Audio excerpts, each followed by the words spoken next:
नमस्कार, मी Supriya. Talk time मध्ये आपलं स्वागत. आजचा आपला विषय आहे पुरुषांचं वंध्यत्व आणि त्यावरील उपचार. आणि या विषयावर आज आपल्याला मार्गदर्शन करणार आहेत डॉक्टर ऋषिकेश पै सर. सर, तुमचं टॉक टाइम मध्ये अगदी मनपूर्वक स्वागत. नमस्कार. डॉक्टर हे गेल्या 25 वर्षांपासून यशस्वीपणे IVF या क्षेत्रामध्ये कार्यरत आहेत आणि डॉक्टर हे 1991 पासून टेस्ट ट्यूब बेबीसाठी उपचारही देत आहेत. तसंच भारतामध्ये त्यांनी मोठ्या प्रमाणावर IVF सेंटरही उभारलेले आहेत. पै सर हे खरं तर इंडियन सोसायटी ऑफ IVFचे प्रेसिडेंट आहेत आणि त्यांना अनेक पुरस्कारांनीही सन्मानित करण्यात आले. थोडंसं आपण आपल्या आजच्या विषयाबद्दल जाणून घेऊया. पुरुषांचं वंध्यत्व या विषयावर खरं तर फारसं बोललं जात नाही, पण आपण सगळ्यांनी एक लक्षात घेतलं पाहिजे की हा जो काही विषय आहे तो फार महत्त्वाचा आणि गंभीर आहे. कारण ज्यावेळी स्त्रीला गर्भधारणा होते त्यावेळी पुरुष आणि स्त्री या दोघांचाही सहभाग हा समसमान महत्त्वाचा ठरतो. त्यामुळेच खरं तर गर्भधारणेमध्ये अडथळे येत असतील तर त्याला फक्त स्त्री ही जबाबदार नसून पुरुषांच्या या आजारांवर देखील आपण लक्ष देणं फारच गरजेचं असतं, असं डॉक्टरही सांगतात. तुम्हीही आमच्या या कार्यक्रमामध्ये सहभागी होऊ शकता. तुम्ही फोन करून तुमचे प्रश्न सरांना थेट विचारू शकता. त्यासाठी आमचा नंबर तुम्ही आत्ता लिहून घ्या. 02266899263 या क्रमांकावर तुम्ही फोन करून थेट सरांशी संपर्क साधू शकता. आपण आपल्या कार्यक्रमाला सुरुवात करूयात. सर, आजचा जो विषय आहे तो फार महत्त्वाचा आहे. खरं तर फारसं या विषयावर बोललं जात नाही, जसं मी मगाशी म्हटलं. कारण एक कुठेतरी मनामध्ये असं असतं की कसं या विषयाविषयी आपण बोलणार किंवा आपण याबद्दल आपण कसं बोलणार. मात्र आज आपण हा जो काही विषय आपण प्रेक्षकांसमोर घेऊन आलोय, काय सांगाल सर? पुरुषांचं वंध्यत्व या विषयावर तुम्ही काय सांगाल? पुरुषांचं वंध्यत्व, तुम्ही वंध्यत्व पाहिलं म्हणजे काय? वंध्यत्व म्हणजे काय की समजा 10 लोकांनी जर लग्न केलं तर 1 ते 2 वर्षामध्ये 10 पैकी 9 लोकांना मुलं राहतात. एका दाम्पत्याला मुलं राहत नाही, त्या दाम्पत्याला आपण वंध्यत्व म्हणतो. ते जे कपल्स होतात, समजा 100 वंध्यत्वांची कपल्स आपण घेतली तर त्यापैकी 50% साधारण 40% लोकांमध्ये स्त्रीमध्ये काहीतरी प्रॉब्लेम असतो, 40% लोकांमध्ये पुरुषांमध्ये प्रॉब्लेम असतो आणि 10% लोकांमध्ये दोघांमध्ये प्रॉब्लेम निघतो आणि 10% लोकांमध्ये काहीच प्रॉब्लेम निघत नाही. सर्व आम्ही टेस्ट करतो आणि सर्व काही नॉर्मल निघतं. त्याला आम्ही अनएक्सप्लेन्ड इन्फर्टिलिटी म्हणून म्हणतो. तर जवळजवळ 40% जे कपल्स असतात, 40% ते त्या कपल्समध्ये पुरुषांमुळे प्रॉब्लेम असतो. आणि हा जो प्रॉब्लेम आहे तो इझिली आपण फाइंड आउट करू शकतो. म्हणजे सिंपल आपण समजा सिमेन टेस्ट म्हणजे वीर्य तपास केला आपण समजा, तर त्या वीर्य तपासाने इमिजिएटली समजू शकतं. म्हणून जेव्हा आमच्याकडे नॉर्मली जेव्हा कपल येतं पहिलं, तर पहिली टेस्ट आम्ही स्त्रीची नाही करत, आम्ही पहिली टेस्ट पुरुषांची करतो. कारण जर त्यात, आणि ती टेस्ट फार सिंपल असते. स्त्रियांमध्ये आपण जर टेस्ट करायला गेलो तर त्या फार डिफिकल्ट असतात. ब्लड टेस्ट त्यांच्या करायला लागतात, सोनोग्राफी करायला लागते, लॅप्रोस्कोपी, हिस्टोस्कोपी करायला लागते. तर खूप किचकट टेस्ट असतात. तर आणि खूप वेळा काय असतं की स्त्रियांमध्ये काही फॉल्ट निघत नाही आणि सर्व फॉल्ट पुरुषांमध्येच असतो आणि आपण चुकून स्त्रियांवर टेस्ट करायला लागतो. म्हणून फर्स्ट आम्ही पहिल्यांदा पुरुषांवर टेस्ट करतो. नक्कीच. म्हणजे खरं तर हा जो फॉल्ट असतो तो कोणामध्येही निघू शकतो. म्हणजे असं कुठेही नाहीये की फक्त स्त्री ही दोषी असते किंवा फक्त पुरुष हा दोषी असतो. तर दोघांमध्ये समसमान दोष निघू शकतात किंवा दोघांमध्येही नसू शकतात. आपण एक फोन घेऊयात. आता पहिला फोन आला आपल्या कार्यक्रमाचा. बाळासाहेब जोशी आहे जालन्याहून आपल्यासोबत. बाळासाहेब, तुमचा काय प्रश्न आहे? Hello ma'am. बोला बोला. पुरुष वंध्यत्वाची कारण. बरोबर, आपण जाणून घेऊयात तुमच्या या प्रश्नाचं उत्तर सरांकडून. सर, त्यांनी आपल्याला विचारलेलं आहे की पुरुष वंध्यत्वाची काय कारणं असू शकतात, त्याला काय पार्श्वभूमी असू शकते?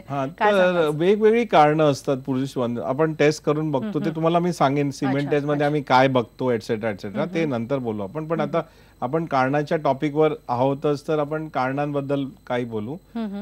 बोलता बोलता काय मधून तुम्हाला प्रश्न आले तर आपण उत्तर पण देऊ शकतो. तर मेन म्हणजे काही अगदी म्हणजे एन्व्हायरमेंटल प्रॉब्लेम. खूप वेळा जे लोक असतात खूप जाडे असतात, त्यांना पण लेप्टिन डेफिशियन्सी असल्यामुळे काउंट सिमेन म्हणजे वीर्यामध्ये जे शुक्रजंतूचं प्रमाण असतं ते कमी होऊ शकतं.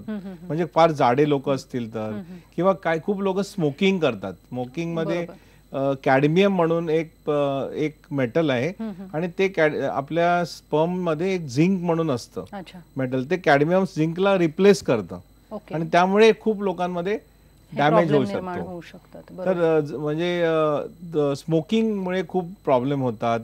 लोक खूप स्मोकिंग करतात, तर आम्ही त्यांना सांगतो अरे बाबा स्मोकिंग कमी करा म्हणून. बरोबर. म्हणजे सर आपल्या या ज्या सवयी असतात त्या देखील फार महत्त्वाच्या ठरतात. आपल्या काय सवयी आहेत, आपण काय चुकीचा आहार घेतोय, आपण काय इंटेक करतोय आपल्या शरीरामध्ये, हे फार महत्त्वाचं ठरतं. आपल्यासाठी अजून एक फोन आलाय. संदीप अहिर आहेत आता आपल्यासोबत नाशिकहून. संदीप, तुमचा काय प्रश्न आहे? मॅडम पुन्हा एकदा प्रश्न विचाराल तुम्ही? ते डॉक्टर सांगितलं. संदीप, तुमचा आवाज क्लिअरली येत नाहीये. जरा टीव्ही पासून दूर राहायला सांगा. हा, तुमच्या टीव्हीचा आवाज तुम्ही कमी करा आणि मग पुन्हा प्रश्न विचारा. डॉक्टरांनी सांगितलं शुक्राला नाही, आय थिंक बरोबर क्लॅरिटी नाहीये. तर आपण आपल्या हो सर, आपण जसं आपल्याला आपण काउंट म्हणजे कारण काय होतं ते बघत होतो. तर स्मोकिंगच्या नंतर खूप लोक अल्कोहोलमुळे पण काउंट्स कमी होऊ शकतात. आपण जर दारू पियालो तर ते प्रमाणात म्हणजे ट्रीटमेंट असं करताना प्रमाणात ते अल्कोहोल पिणं महत्वाचं आहे. तर अल्कोहोलमुळे पण खूप लोकांना काउंट्स कमी होतात. बरोबर. ओके, त्याच्यानंतर नेक्स्ट म्हणजे खूप एन्व्हायरमेंटल प्रॉब्लेम. काही लोकांना म्हणजे जेव्हा गरमी होते ना, कुठलाही एन्व्हायरमेंट जिथे खूप हीट असते ना, तर ते काउंट्स कमी होतात.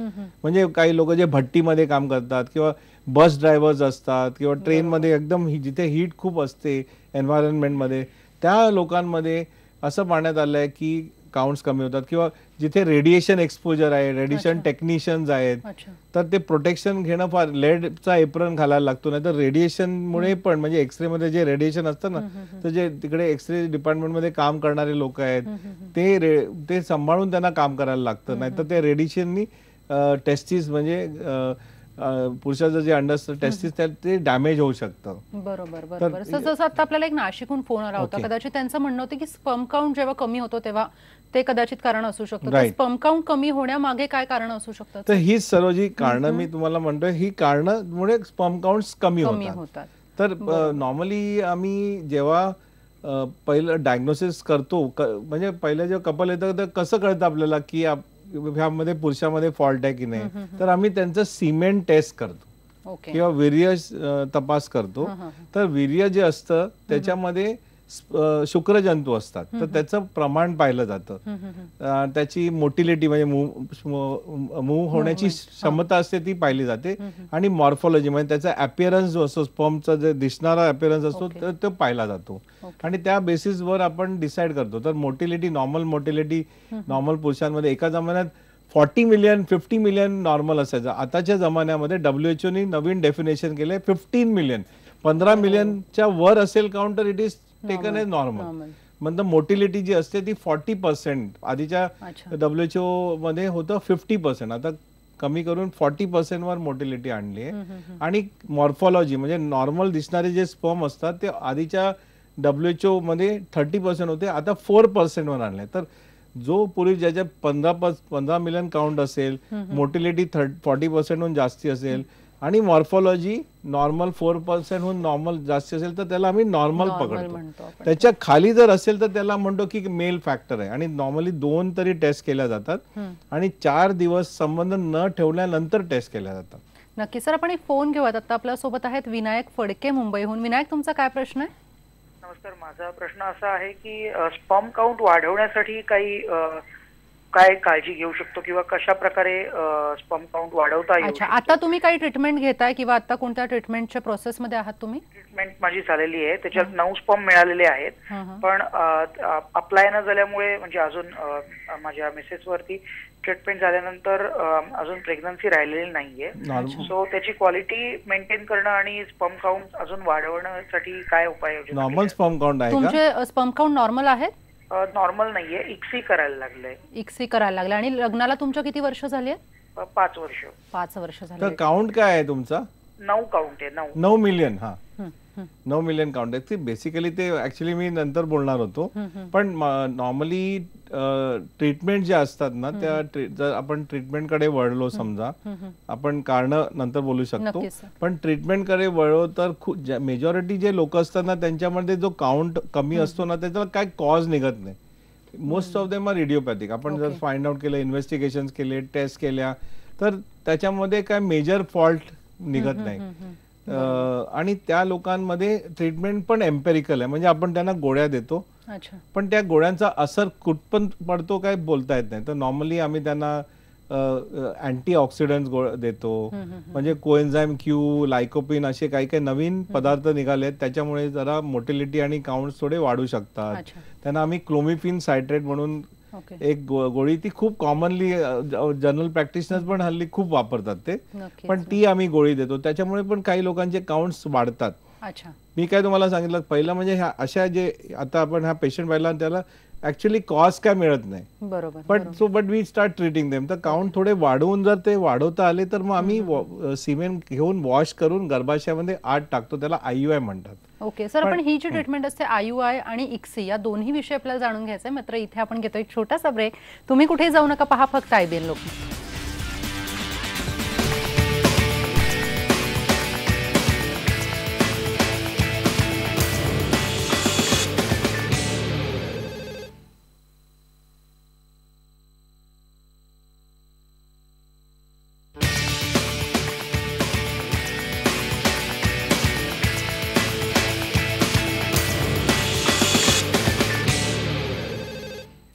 ब्रेक नंतर आपलं स्वागत. आणि आजचा आपला जो काही विषय आहे तो म्हणजे पुरुषांचं वंध्यत्व आणि त्यावरील उपचार. आणि आज आपल्याला मार्गदर्शन करतायत डॉक्टर ऋषिकेश पै सर.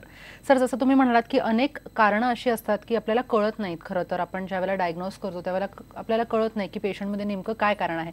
मात्र तरी सुद्धा सर टेस्ट ज्या असतात किंवा चाचण्या ज्या असतात त्या कोणकोणत्या कराव्या लागतात या सगळ्या प्रोसेस? तर जनरल ज्या टेस्ट आम्ही करतो ना, ते पहिलं म्हणजे शुक्रजंतूचा तपास, म्हणजे त्याला सिमेंट टेस्ट म्हणतात, जे मी तुम्हाला ऑलरेडी सांगितलं. त्याच्यात काउंट, मोटिलिटी आणि मॉर्फॉलॉजी ते बघतो आम्ही, आणि त्याच्यावर बेसिसवर डिसाइड करतो की पुरुषामध्ये फॉल्ट आहे की नाही. That is test number. त्याच्यानंतर त्यांना त्याचे एक्झामिनेशन करतो. काही लोकांमध्ये क्रोमोझोमल प्रॉब्लेम्स असतात किंवा डायबिटीज, ओबेसिटी असते किंवा काय जर, तर ते पिकअप करतो. पण नॉर्मली त्यांच्यामध्ये काही मिळत नाही. पण आम्ही हाताने टेस्टिसच्या भोवताली ना वेसल्स असतात, म्हणजे ब्लड सप्लायसाठी वाहिनी असतात, रक्तवाहिनी, त्या जाड्या होऊन फुगतात, त्याला व्हॅरिकोसिल म्हणतात. तर हाताने बघतो की सर हे जे आहे व्हॅरिकोसिल, आपण याविषयी जाणून घेऊयात. पण आपण एक फोन घेतो तत्पूर्वी आपल्यासाठी पुण्याहून फोन आलेला आहे. रुपाली शहाणे बोलतात आपल्याशी. रुपाली, काय प्रश्न आहे तुमचा? हॅलो, बोला. हा, मला सरांना एक प्रश्न विचारायचा आहे की IUI मध्ये म्हणजे नॉर्मल काउंट आहे आणि फक्त मॉर्फॉलॉजी 5% आहे. तर मॉर्फॉलॉजी किती कन्सिडर होते IUI मध्ये, म्हणजे सक्सेस येण्यासाठी? किती मॉर्फॉलॉजी आहे? 5%. हा, 5%. तुम्हाला मी म्हटलं ना, आता आजकाल WHO जो नवीन डेफिनेशन आलंय, जर क्रुगर क्रायटेरिया म्हणून जर लॅबोरेटरीनी वापरलं असेल तर more than 4% morphology is consider normal. म्हणजे 4%च्या वर जर मॉर्फॉलॉजी असेल तर ती नॉर्मल पकडली जाते. आणि यु नो ऍक्च्युली ना, ट्रीटमेंटमध्ये मी ऍक्च्युली नंतर सांगणार होतो, पण आताच सांगून टाकतो की ट्रीटमेंटमध्ये आपण जर काय समजा व्हॅरिकोसिल मिळाला तर त्याला आपण ऑपरेशन करून ठीक करू शकतो. पण जनरली मी तुम्हाला सांगितलं की नॉर्मली ट्रीटमेंटमध्ये काहीच मिळत नाही, तर त्या लोकांना आपण गोळ्या देतो. ते पण त्याचा काय रोल आहे की नाही माहित नाही, पण क्लोमिफिन सायट्रेट देतो किंवा अँटीऑक्सिडंट देतो, गोळ्या देऊन ट्राय करतो वाढवायला काउंट. त्याच्यानंतर IUI करतो. नॉर्मली IUI जे आहे ना, त्याच्यामध्ये सक्सेस रेट 10% आहे. म्हणजे जर 10 लोकांना दर महिन्याला IUI केलं तर दर महिन्याला 10 पैकी एकाला चाइल्ड राहू शकतं. आणि मॅक्झिमम 3-4 IUI सायकल मध्ये ज्यांना प्रेग्नन्सी होणार आहे ते होऊ शकते. त्याच्यानंतर तुम्ही खूप लोक माझ्याकडे येतात 40 IUI, 45 IUI, 4-4 वर्ष IUI करतात, त्याच्यात काय फायदा नाही. त्याच्यानंतर जर प्रेग्नन्सी नाही झाली तर नेक्स्ट स्टेप म्हणजे टेस्ट ट्यूब बेबीचा मोठा भाऊ, त्याला ICSI म्हणतात, ते करायला लागते. सर, ICSI आणि IUI याविषयी आपण नक्कीच जाणून घेऊया. तर आपण जे बोलत होतो व्हॅरिकोसिल, ही जी टर्म आहे याविषयी काय सांगाल सर? तर व्हॅरिकोसिल जी मी हाताने आम्ही बघतो, ते आजकाल सोनोग्राफी, कलर सोनोग्राफी म्हणतात, त्याला कलर डॉपलर म्हणतात, त्याच्यावर पण व्हॅरिकोसिल आहे की नाही डायग्नोज करू शकतो. म्हणजे रक्तवाहिनी जर सुजली असेल तर त्याला व्हॅरिकोसिल म्हणतात. म्हणजे टेस्टिसच्या भोवताली जी रक्तवाहिनी असते आणि ती जर सुजली असेल तर त्याच्यामुळे गरमी तयार होते. आणि तुम्हाला मागे मी सांगितलं की जे काही गरमी असेल तर स्पर्म काउंट कमी होतो, अडथळे येतात. म्हणून जर कमी काउंट असेल आणि व्हॅरिकोसिल पण सोनोग्राफीवर नाही, हाताने जर व्हॅरिकोसिल लागला तर मग तो सर्जरीनी आपण सर्जरी करून मग तो 6 महिन्यामध्ये काउंट वाढू शकतो. तर व्हॅरिकोस ज्या लोकांमध्ये हाताला डॉक्टरच्या हाताला व्हॅरिकोसिल लागू शकतो त्या लोकांमध्ये जर आपण ऑपरेशन केलं, त्याला व्हॅरिकोसिल लायगेशन म्हणतात, आणि आजकाल हाय लायगेशन करतात किंवा आजकाल लॅप्रोस्कोपीनी पण लायगेशन करू शकतात. तर त्या लायगेशनमुळे द काउंट मग वाढून लोकांना प्रेग्नन्सीज राहू शकतात. पण नॉर्मली जे माइल्ड व्हॅरिकोसिस असतात त्याच्यामध्ये ऑपरेशन करून काय फायदा नाहीये. समजलं ना? मग ते औषध देऊनच ट्रीट केलं जातं. राईट. आणि मग त्याच्यानंतर IUI करतो आम्ही, आणि ते जर फेल झालं तर ICSI करतो. ओके सर, आपण IUI आणि ICSI या दोन्ही मधला आपण जो फरक आहे तोही जाणून घेऊयात, आणि आपण हे दोन्ही जाणून घेऊयात टर्म्स नेमके काय आहेत. तर IUI म्हणजे काय, एक सिंपल टेक्निक आहे. म्हणजे त्याचा शॉर्ट फॉर्म आहे अंग्रेजीमध्ये, त्याचा फुल फॉर्म आहे इंट्रा युट्राइन इन्सेमिनेशन. त्याचा शॉर्ट फॉर्म आहे IUI. यामध्ये आम्ही स्त्रीला गोळ्या देऊन अंडी तयार करतो, आणि जेव्हा अंडी रेडी होतात तेव्हा तिला एक इंजेक्शन देऊन ती रप्चर होतात. त्यावेळेस हजबंडचा सॅम्पल तो प्रोड्यूस करतो रूम मध्ये, आणि ते वॉश करून जे सर्वात उत्तम जे स्पर्म असतात ते गर्भाशयाच्या आत सोडले जातात. त्याला IUI म्हणतात. ओके. आणि त्याच्यामध्ये 10% रिझल्ट आहे, असं नाही की खूप रिझल्ट आहे. ओके ओके, बरोबर. आणि ICSI हा देखील एक प्रकार असतो. आपण ICSI विषयी जाणून घेऊयात. आपण एक फोन घेतोय, विनोद सरकदे बोलतात आपल्याशी औरंगाबादहून. विनोद, तुमचा काय प्रश्न आहे? नमस्कार सर. नमस्कार, बोला. मॅडम, मला विचारायचं होतं की सर प्लीज तुमच्या टीव्हीचा आवाज कमी कराल तुम्ही मागचा, कारण सरांना तुमचा प्रश्न नाही तर कळणार. हा ठीक आहे. नमस्कार सर. हा बोला. तर मला विचारायचं होतं, आम्ही हॉस्पिटलला गेलो होतो, तर माझ्या वाईफचे जे आहे ना, तर बीजांडाची वाढ जी कमी सांगितली, कमी सांगितलेली, तर ती नॉर्मली किती पाहिजे आणि कशी वाढेल, काय करावं लागेल? तुम्ही स्वतःच्या काही टेस्ट करून घेतल्या त्याच्यामध्ये? घेतले, माझी सिमेंट टेस्ट झालेली आहे. अच्छा. आणि तुमच्या लग्नाला किती वर्ष झालेले आहेत? आधी काही तुम्हाला आधी मूल आहे की तुम्ही पहिल्यांदा ट्राय करताय? नाही, मूल वगैरे नाही. अच्छा. किती वर्ष झाली लग्नाला? 2 वर्ष झाले सर. हा, तर 2 वर्ष झाली तर ना सिंपल टेस्ट करायला हवा. गर्भाशयाचा एक्सरे काढायला हवा, त्याच्याला HSG म्हणतात. बघायला की नळ्या स्त्रीच्या उघड्यात की नाही. एक सोनोग्राफी करायला हवी, काही हॉर्मोन टेस्ट करायला हवी, आणि मग गोळ्या देऊन अंडी तयार करायला हवी. आणि जेव्हा ती अंडी तयार होतात तेव्हा IUI करायला हवं. सिंपल. म्हणजे तुमचे डॉक्टर जे आहेत ना, स्त्री रोग तज्ञ, गायनेकॉलॉजिस्टना तुम्ही जाऊन भेटलात तर उत्तम होईल. नक्कीच. खरं तर सर या कॉम्प्लेक्सिटीज खूप वाढत जातात. आपण अजून एक फोन घेऊयात आणि आपण पुन्हा एकदा सरांकडे वळूया. शहाजित शेख बोलतात आपल्याशी मुंबईहून. शहाजित, तुमचा काय प्रश्न आहे?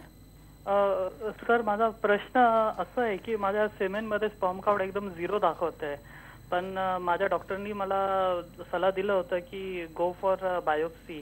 तर त्याची रिपोर्ट अशी आली होती की माझ्या टेस्टिसमध्ये स्पर्म आहे, पण त्यांचं पूर्णपणे मॅच्युरेशन होत नाहीये, तर इमॅच्युअर स्पर्म दाखवत आहे. तर अशा पद्धतीत आम्ही IUI साठी गेलो तर ते सांगतात की पर्सेंटेज खूपच कमी आहे.